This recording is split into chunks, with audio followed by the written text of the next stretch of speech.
No niin, päivä 2. Vähän rauhallisemmissa tunnelmissa kuin eilinen lentokonevideo. Mä olen nyt Moshissa, takana on 30 tuntia matkustusta. Ja tää on hauska, tää on silloin kauan sitten, kun oltiin täällä edellisen kerran, niin oltiin tosi itse asiassa melkein kadun toisella puolella olevassa hotellissa.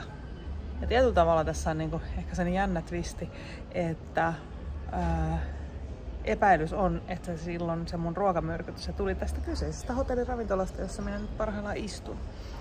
Mutta niin, eihän sitä varmaksi voi tietää ja sitten sen näkee. Mutta matka meni hyvin ja jännitysnäytelmä oli Addis Abebassa. Siellä oli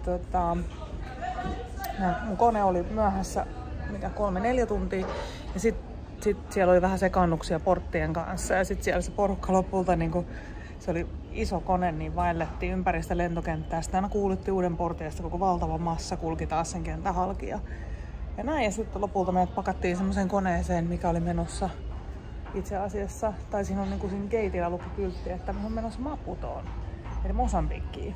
Ja sitten siinä vähän kaikki yritti kysellä niiltä ihmisiltä, että onko tämä nyt varma, että tämä on menossa Tansanian Kilimanjarolle, ettei nyt vaan olla menossa väärään paikkaan, että joo, sinne vaan. No sitten me mentiin. Sitten jäin miettimään, että oikeasti, että kuinka hyvin ihmisillä voi sanoa, että joo, sinne vaan. Ja kaikki tottelee.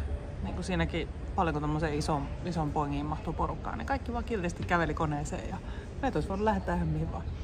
No mut joo, täällä ollaan Moshissa. Aikamoinen tunneryöppö on olla takaisin täällä. Tosi hyvä fiilis. Hienoa, kun huomasi, että muisti jotain katuja ja kujia ja tosiaan jotain juttuja oli tuttuja. Mä oon tämmössä oikein luksusmeiningissä, tuolla on jopa uima-allas. Mutta mä ajattelin nyt, että mä lähden tästä vähän käppäilemään, katselen tonne kaupungille. Siellä kuulemma ei pitäisi tänään olla mitään hirveät hulinaa, koska nyt on joulupäivä, joka on täällä paikallisten niin kuin se suuri juhlapäivä. Eli ne on kaikki nyt noissa kaupungin niin kuin lähikylissä perheidensä luona. Ja ainakin tämän kaverin mukaan, joka mut lentokentältä haki ja toi tänne hotellille, niin hän sanoi, että ne siellä grillaa ja juo bissejä ja juhlii joulua perheen kanssa. Katsotaan. Mut ihana olla täällä. On ihan hillittömän hyvä olo lähteä vuorelle. Se tuossa matkalla näkyykin, jo melkein huippukin. On se niin valtava ja on se niin kaunis. Ihan käsittämätöntä.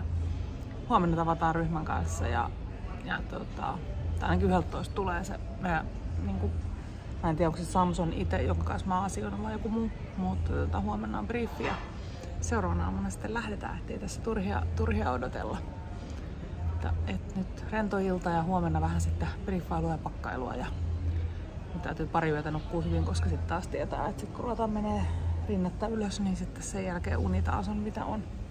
Mut ihanaa olla täällä.